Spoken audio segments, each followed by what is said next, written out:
네, 이번 시간은 건축법의 핵심 이론, 건축법의 7번째 테마인 특별건축구역 등에 대해서 보도록 하겠습니다.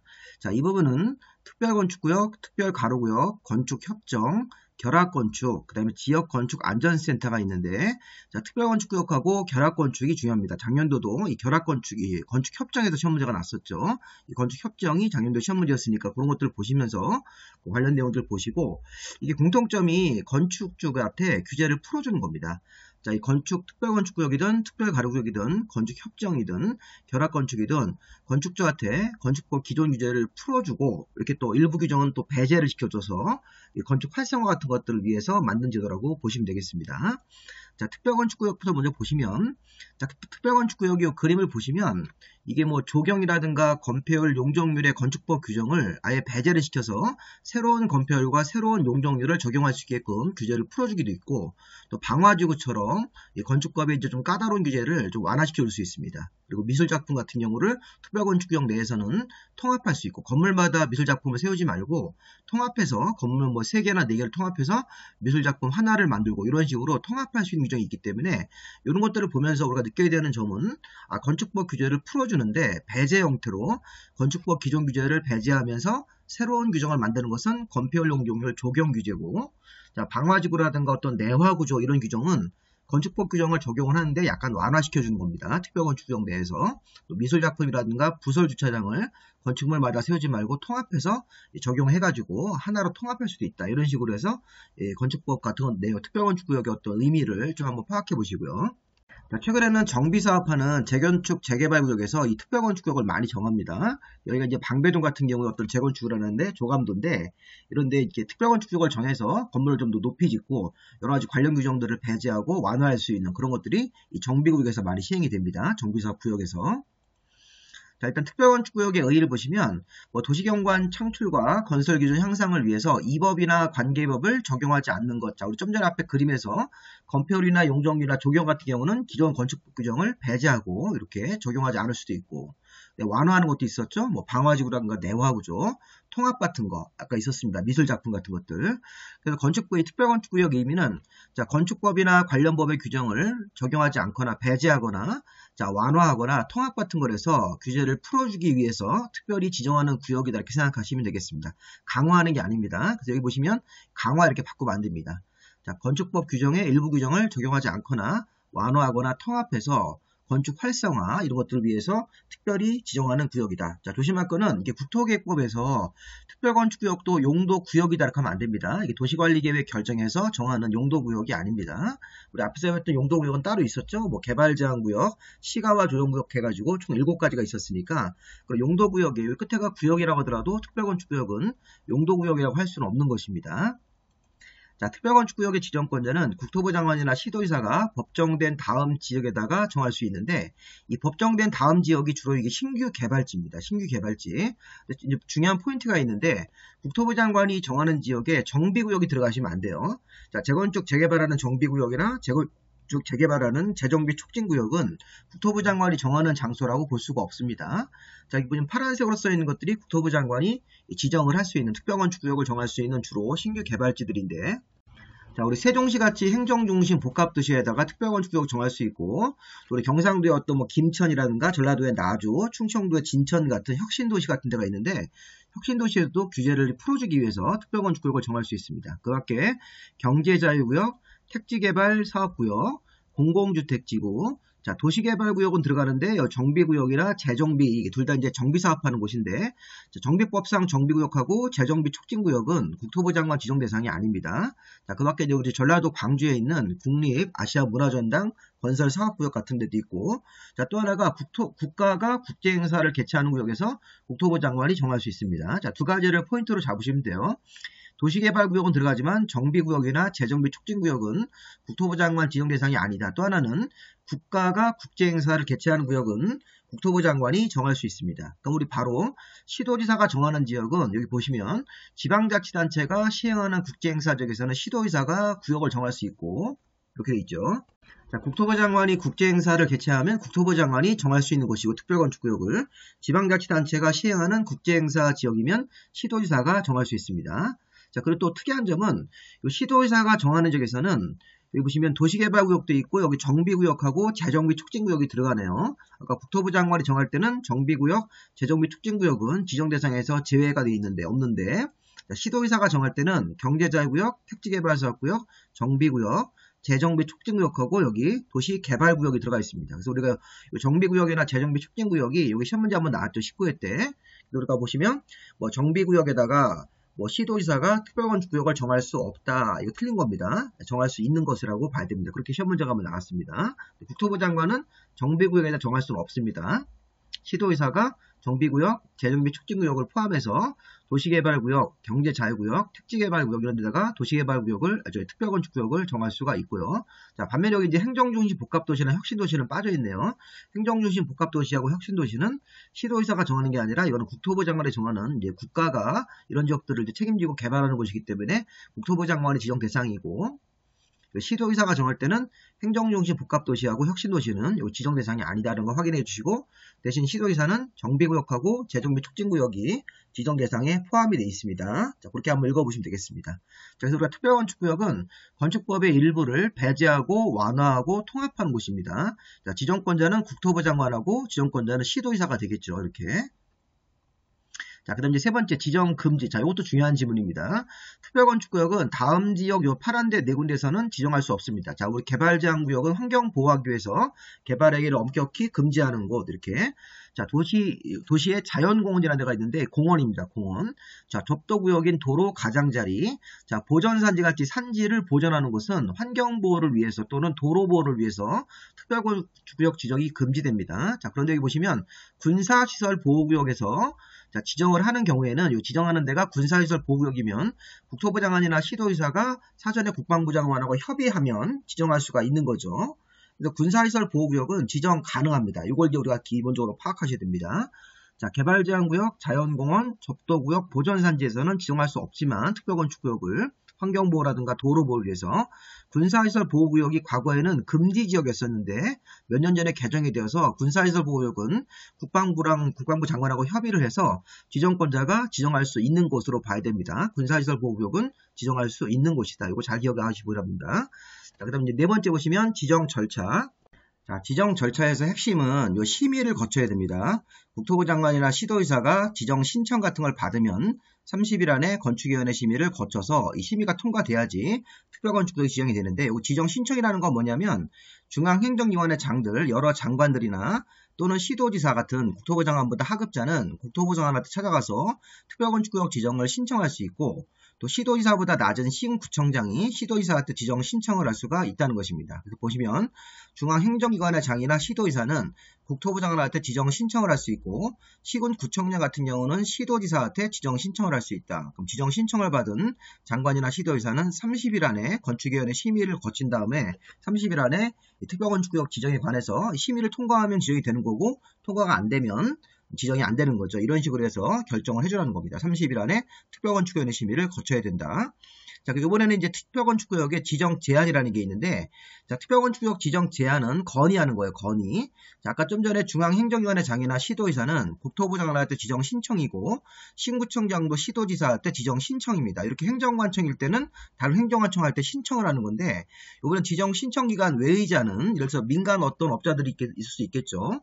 좀 전에 지정 신청기관이 중앙행정, 시도지사, 신구청장이기 때문에 이 사람들 외의자면 어떤 민간 건설업자라든가 아니면 토지공사 같은 공공기관, 이런 공공기관도 여기서는 외의자로 봐야 됩니다. 자, 지정 신청기관 외의자는 특별건축구역을 관할하는 시도지사한테 지정을 제한할 수 있다. 그럼 제한이라는 제도도 있는 거네요. 특별건축구역은 지정 신청을 이렇게 해서 신청을 받아서 정하는 경우도 있고 심의를 거친 다음에 자, 지정 신청기관 외의자인 어떤 민간 건설업자라든가 토지주택공사 같은 공공기관, 공기업들이 지정 신청기관 외의자이기 때문에 자, 이런 사람들은 자, 여기 시도지사한테 사업구역을 관할하는 시도지사한테 지정을 제한할 수 있습니다. 이걸 지정 신청으로 하시면 안 되겠네요. 아직 실문제는 안 나왔지만.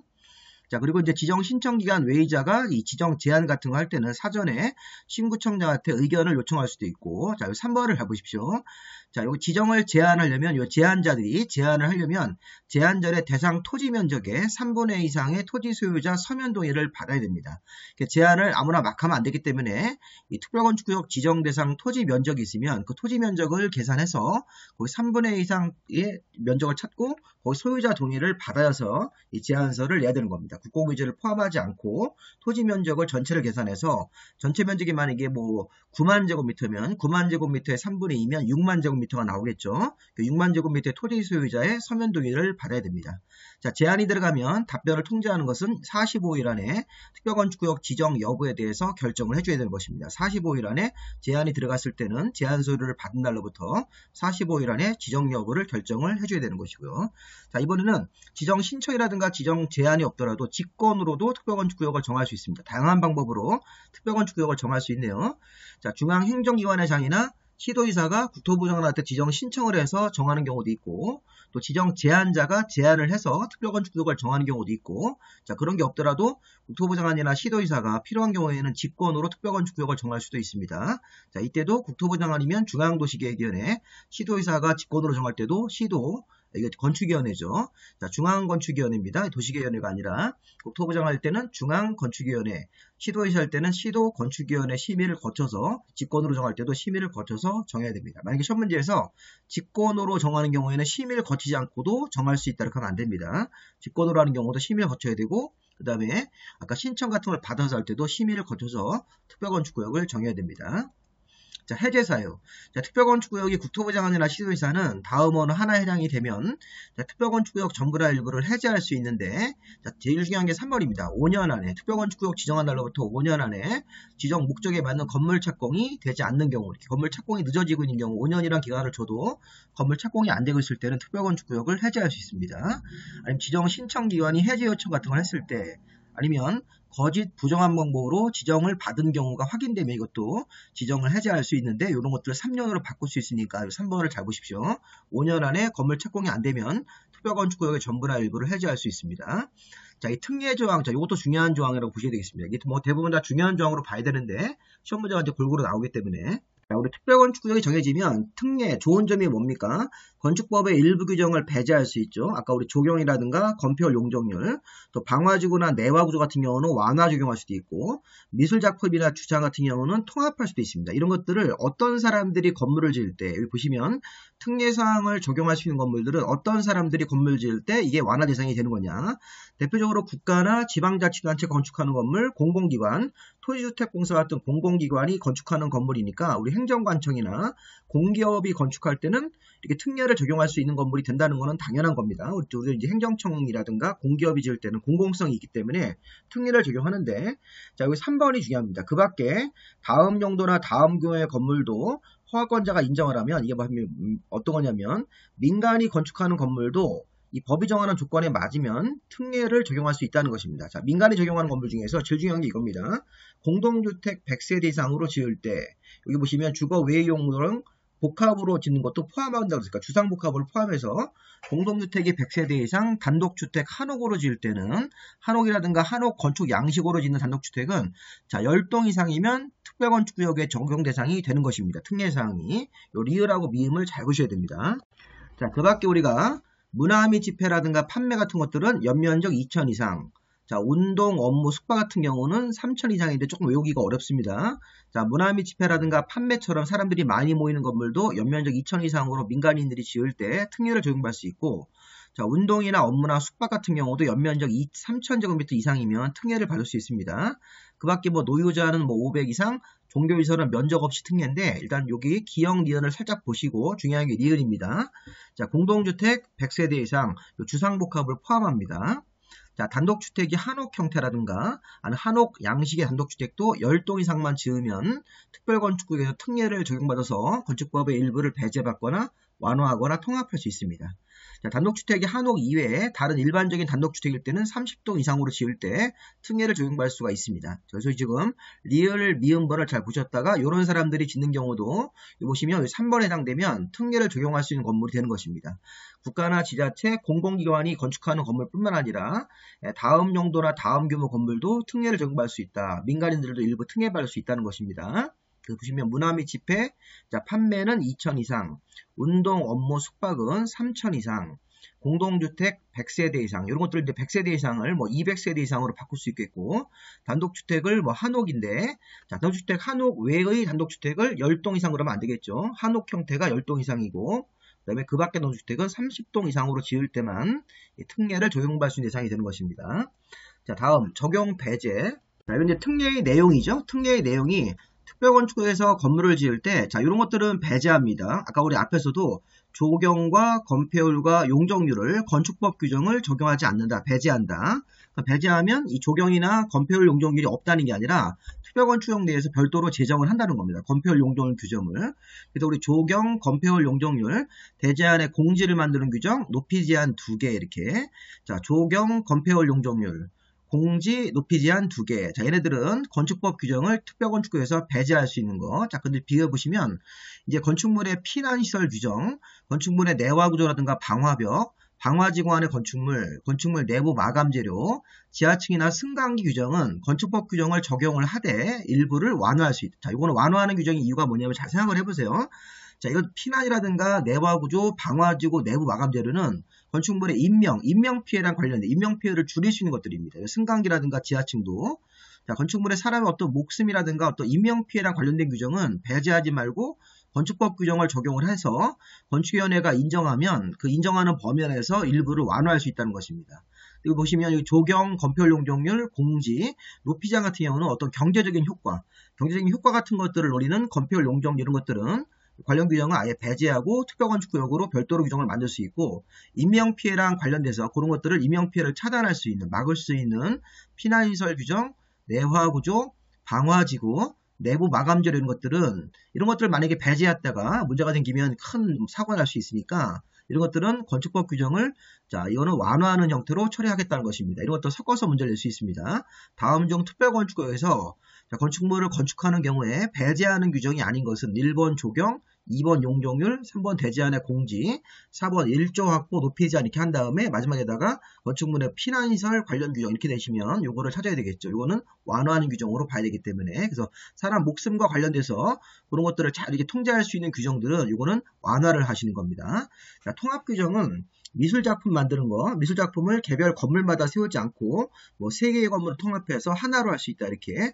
부설주차장이라든가 공원 설치 같은 경우도 개별 건물마다 따로따로 하지 말고 통합해서 할 수 있으니까 이런 것들도 한번 읽어보시기 바랍니다. 미술작품, 부설주차장 설치하는 규정, 주장법상. 자, 도시공원 녹지에 관한 법률에 따라서 공원을 만드는 규정은 개별 건물마다 따로따로 의무를 이행하지 말고 여러 개의 건물을 통합해서 적용할 수도 있다는 것입니다. 자, 그 다음에 의제. 자, 특별건축구역을 지정 변경하면 도시관리계획 결정이 자동적으로 있은 것으로 간주합니다. 다만 특별건축구역 지정 변경이 있더라도 용도지역이나 용도지구나 용도구역 지정 변경은 제외한다. 결정된 것에서 이렇게 의제되지 않습니다. 자, 이게 시험 문제에서 2번이나 나왔던 거죠. 특별건축구역을 지정 변경을 하면 자동적으로 관련된 도시관리계획, 국토계획법상 도시관리계획의 내용이 결정된 것으로 보는데 용도지역이나 지구나 용도구역 관련된 도시관리계획 지정 변경은 결정된 것을 의제하는 거에서 제외합니다. 이것은 의제하지 않는다는 뜻입니다. 여기서 한번 보시면 되겠습니다. 자, 여기까지 특별 건축구역이고 이제 특별 가로구역을 보겠습니다. 자, 우리 특별 가로구역 같은 경우는 자, 이것도 건축법과 유사하게 특별 건축구역과 유사하게 건축법에 있는 거기 때문에 자, 특별 가로구역 할 때 이 가가 종로 1가 종로 2가 할 때 그 길가자입니다. 그래서 이게 도로 옆에 있는 땅에서 규제를 풀어주는 거라고 보시면 되겠습니다. 자, 특별 건축구역은 주로 신규 개발지에서 규제를 풀어주는 건데 특별 가로구역은 이게 길 옆에 있는 도로가 길 옆에 있는 도로의 대지가 자, 어떤 특정한 조건에 맞으면 여기 보시면 경관지구나 지구단위계획 구역 같은 게 지정되어 있을 때는 건축법 규제를 또 풀어줄 수 있다는 것인데 자, 일단 지정권자를 보시면 국토부 장관하고 건축허가권자가 특별 가로구역을 정하네요. 특별 건축구역은 국토부 장관하고 시도의사인데 특별 가로구역은 좀 다르죠. 국토부 장관하고 아까 건축허가권자인 시군구청장을 포함한 건축허가권자가 자, 도로에 인접한 건축물에 조화롭고 자, 조화로운 도시 경관 창출 같은 걸 위해서 이 법이나 관계법 규정을 일부를 적용하지 않거나 완화한다. 이렇게 돼 있으니까 통합이란 말은 없는데 특별건축구역과 유사하죠. 그래서 국토부 장관하고 건축허가권자가 도로에 인접한 건축물에 대해서 도시경관 창출 같은 걸 위해서 이 법이나 관련법 규정의 일부를 완화해 주거나 이렇게 배제하기 위해서 적용하는 것입니다. 통합이란 말은 들어가시면 안 되고요. 근데 이 특별건축구역이 조건이 뭐냐면 자, 도로에 인접한 대지의 건물이 거기가 경관지구나 지구단위계획 구역으로 이렇게 지정되어 있을 때 그 해당되는 도로에 접한 다음에 도로에 접한 대지 일정 구역을 특별가로구역으로 정할 수 있습니다.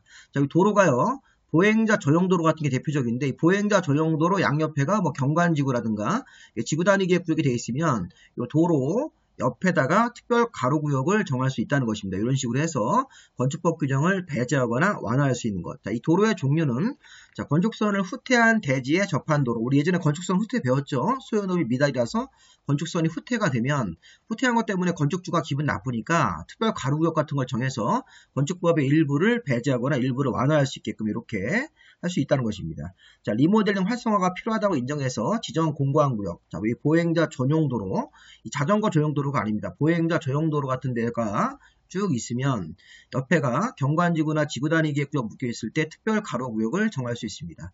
자, 정리를 해보면 국토부 장관이나 시군구청장을 포함한 건축허가권자가 특별 가로구역을 정할 수 있고 자, 도로에 인접한 건축물에 도시경관 창출을 위해서 정하는데 자, 이거 정하면 특별 가로구역도 특별 건축구역과 유사하게 자, 이 법이나 관계법의 일부 규정을 배제하거나 적용하지 않거나 완화하는 것입니다. 통합이란 말은 안 들어가 있고요.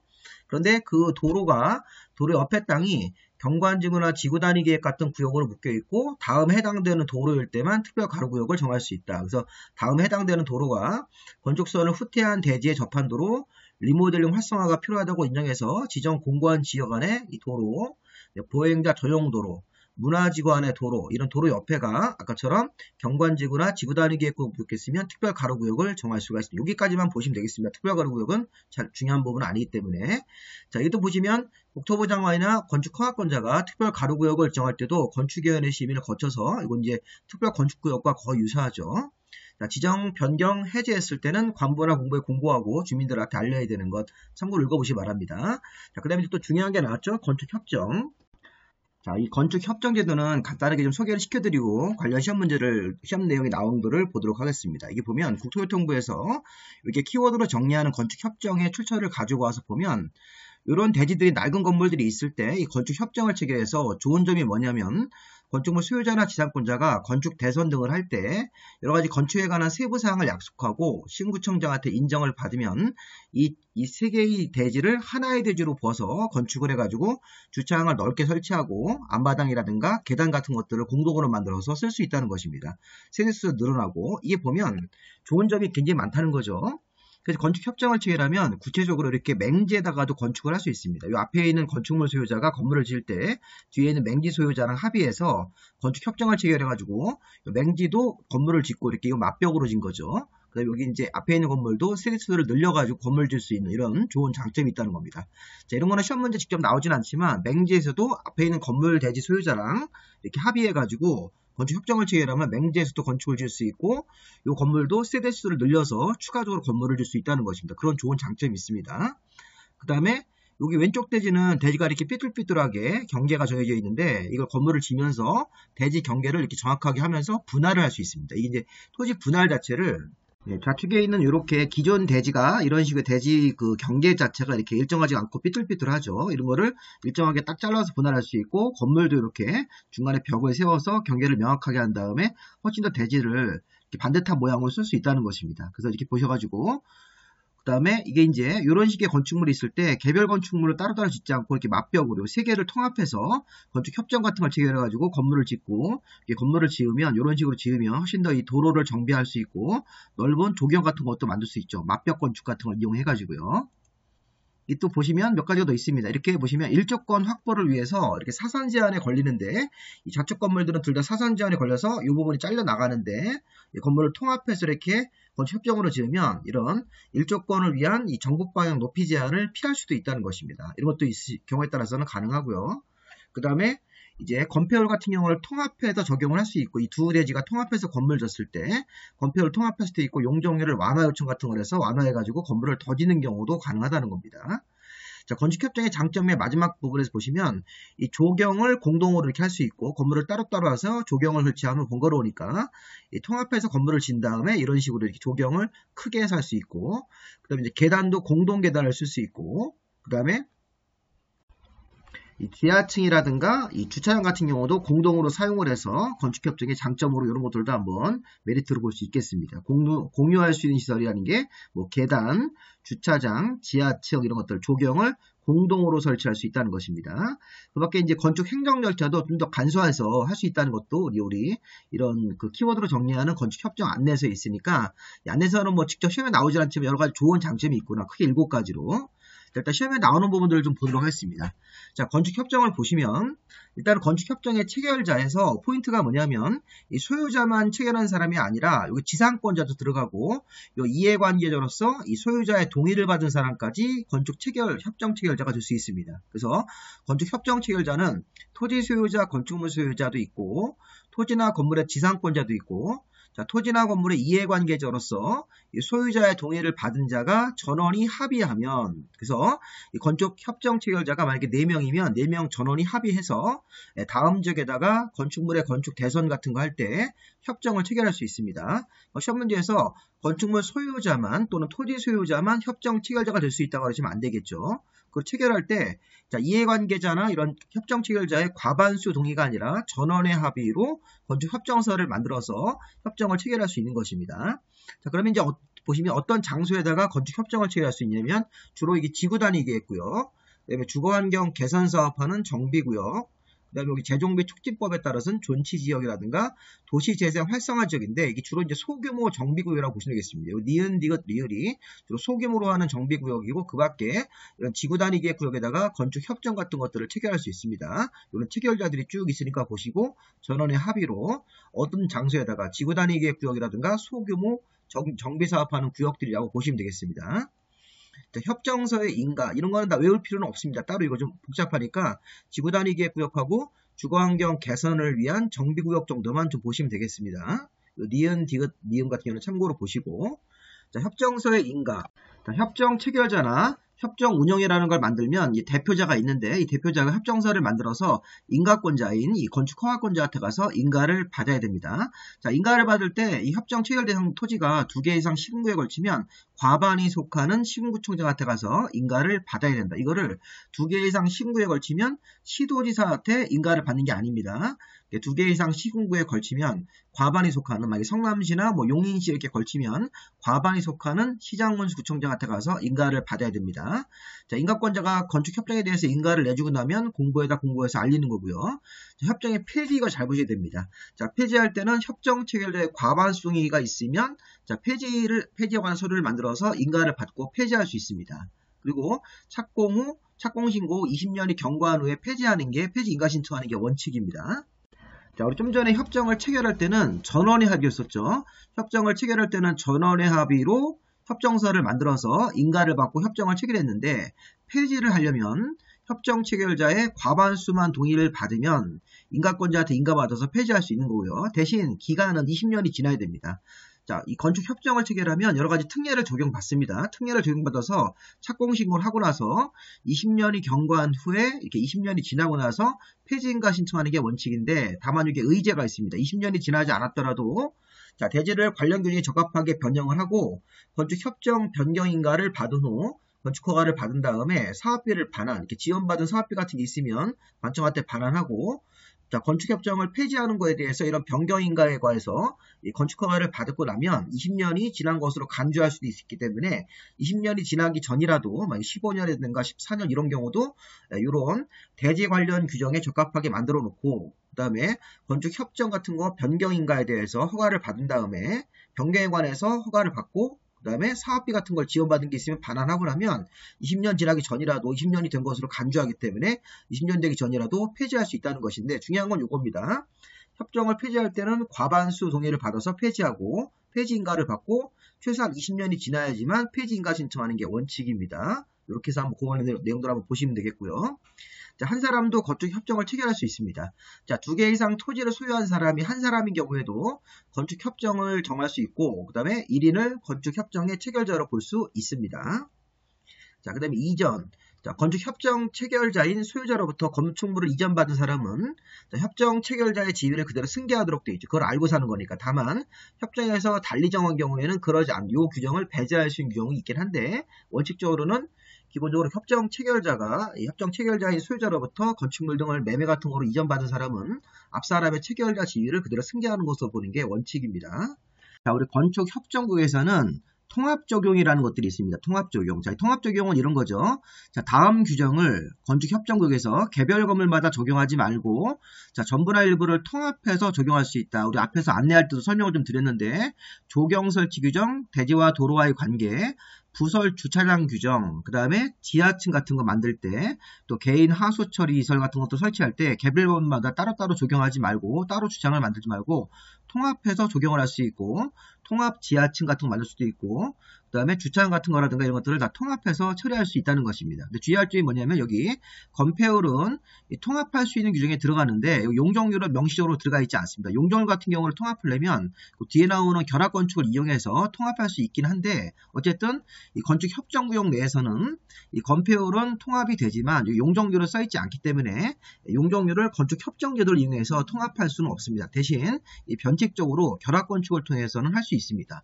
어쨌든 지금 중요한 거는 통합 적용을 하는 규정에 용적률은 포함되어 있지 않고 조경, 대지와 도로와의 관계, 지하층 만드는 규정, 주차장 만드는 규정, 개인 하수처리 시설 이런 것들은 개별 건물마다 하지 않고 통합해서 적용할 수 있다. 그리고 건폐율도 통합할 수 있지만 용적률은 통합한다고 하시면 안 되겠습니다. 이 자체적인 문제에 대해서는요.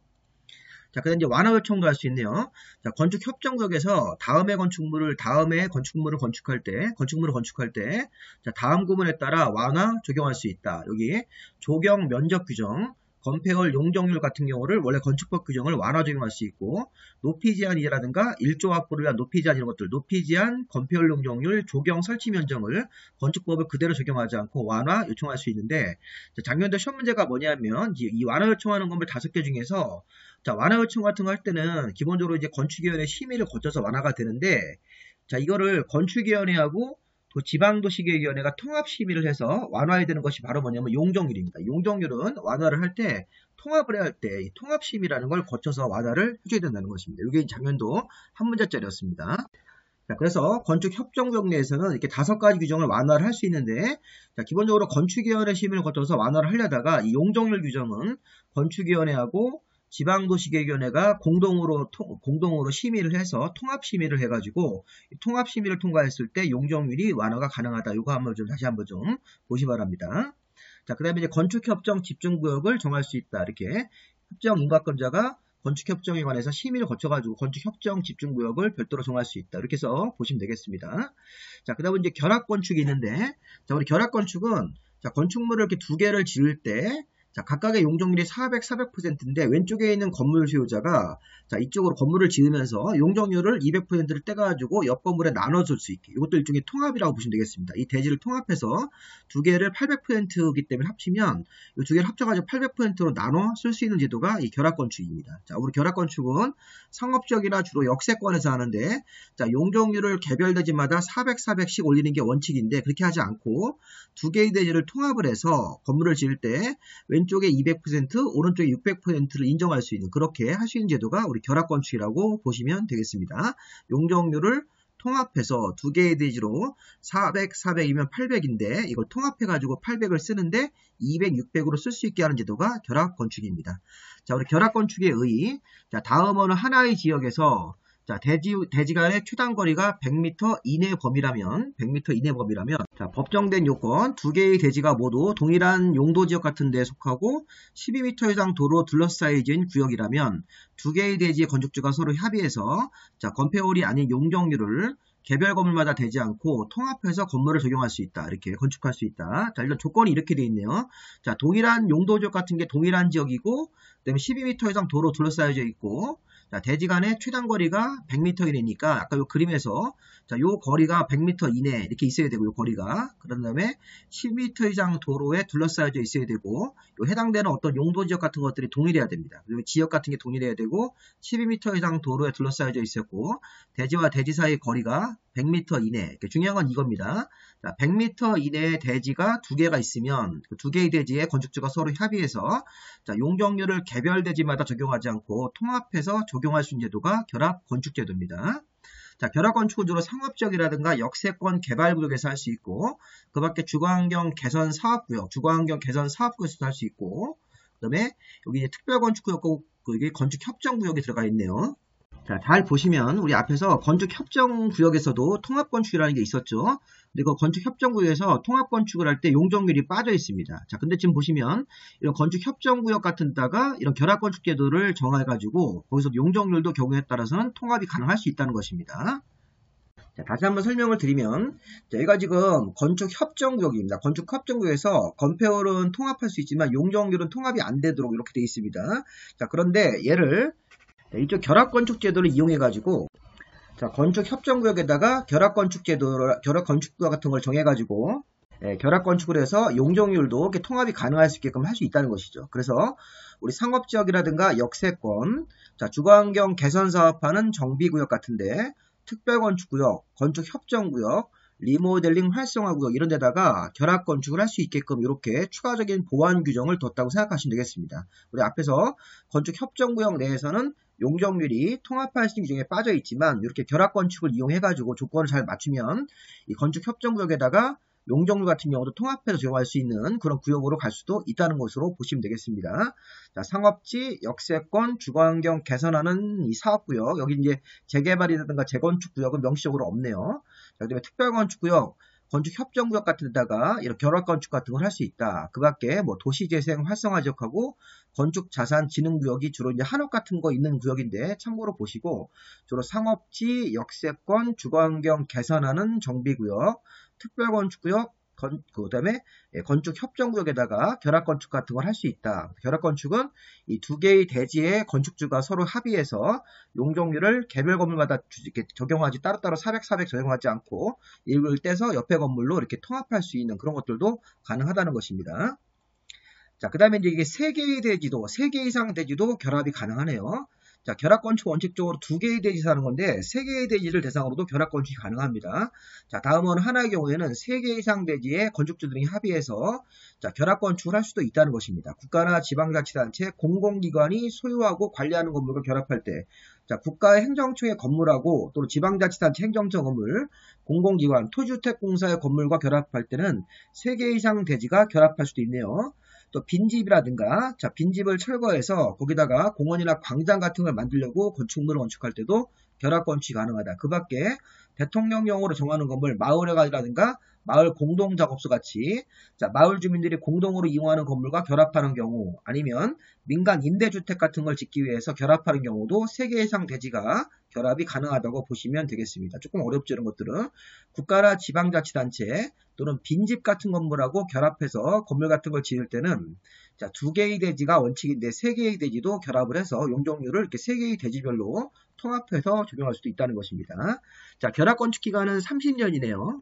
자, 오늘 앞에서 건축 협정 기간은 최소 20년인데 결합건축 같은 거 해가지고 건축을 했을 때는 협정 체결 유지 기간은 최소 30년으로 하는 게 원칙입니다. 그래서 허가권자가 결합건축을 허가한 경우 건축물 대장에 결합건축 내용을 명시하고 유지 기간은 최소 30년으로 하는 게 원칙인데 다만 용적률 기준 같은 경우를 다시 원래대로 환원하고 신축, 개축, 재축 같은 거 할 때는 그러하지 않다. 30년을 지키지 아니할 수 있는 예외 조항이 있으니까 자, 이런 걸 잘 보시는 게 중요합니다. 이런 거 뭐 예외 조항 같은 경우는 참고로 보시고 결합건축의 유지 기간은 30년 이렇게 최소 30년 건축 협정 같은 경우는 건축법에서는 그 기간을 20년으로 보는 게 원칙이라고 봐야 되겠습니다. 건축협정은 20년, 결합건축은 30년입니다.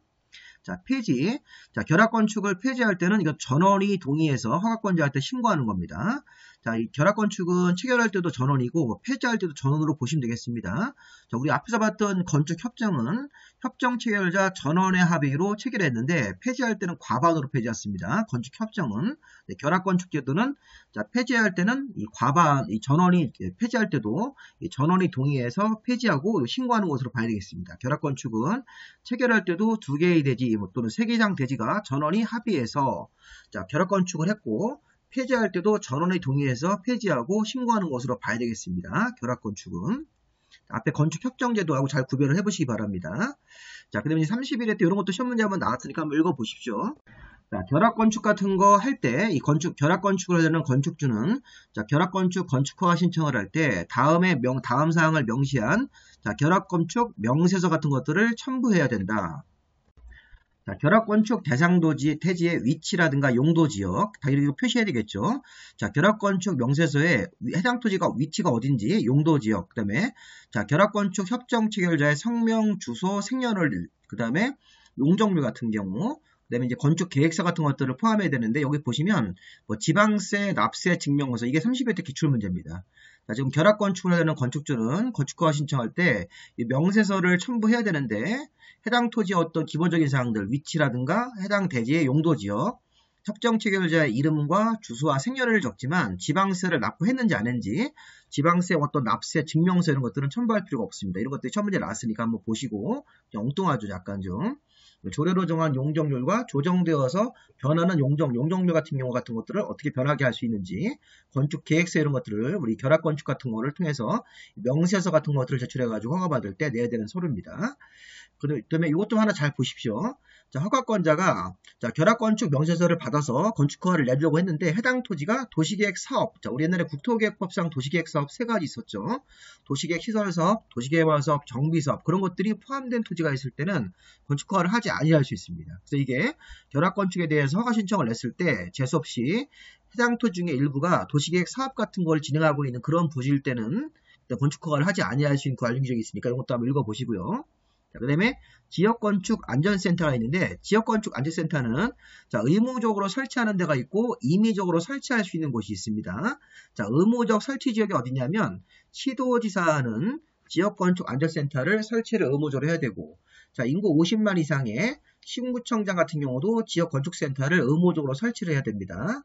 네, 그 다음에 직종 5년 동안 자, 연평균 건축허가 면적 같은 거라든가 노후불량한 건축물 비율이 전국 지방자치단체 중에서 30% 이내에 해당하면 50% 미만의 신구청장 같은 경우도 다음 업무를 수행하기 위해서 지역건축안전센터를 설치를 해야 된다. 이게 무슨 얘기냐면 자, 이게 5년 정도를 조사해서 자, 건축 허가면 지역이나 노후불량한 건축물 비율이 많은 것에서 적은 비율로 쭉 나열을 했을 때 이 많은 쪽에서 30% 이내에 해당되면 거기는 의무적으로 50만 미만이라도 지금 이 안전센터를 설치를 해야 된다고 보시면 되겠습니다. 다시 한번 시도지사 인구 50만 이상의 시군구청장들 자, 인구 50만 미만이라도 자, 직접 5년 동안 자, 연평균 건축 허가 면적이 그 다음에 노후불량한 건축물 비율을 조사해서 이 많은 쪽에서 적은 쪽으로 쭉 나열을 했다가 많은 쪽에서 적은 쪽 나열했다가 이 많은 쪽에서 30% 이내면 그런 경우는 여기 50만 미만이라도 네, 지역건축안전센터를 설치를 의무적으로 해야 된다고 보시면 되겠고, 자, 그런 지역이 아닌 나머지 지역 같은 경우는 설치할 수 있다. 이렇게 보시면 되겠습니다. 자, 여기까지 이제 건축법 내용들 봤는데, 조금 내용이 많고 좀 자세하게 제가 강의를 드리고 있습니다. 근데 이런 부분들을 해야지 공법에서 점수를 좀 얻을 수 있는 것 같습니다. 자, 여기까지 마무리하고, 우리 건축법의 마지막 부분은 이행강제금하고 고칙 부분이 있으니까 간단하게 강의를 계속해서 올리도록 하겠습니다. 여기까지 하겠습니다. 수고하셨습니다.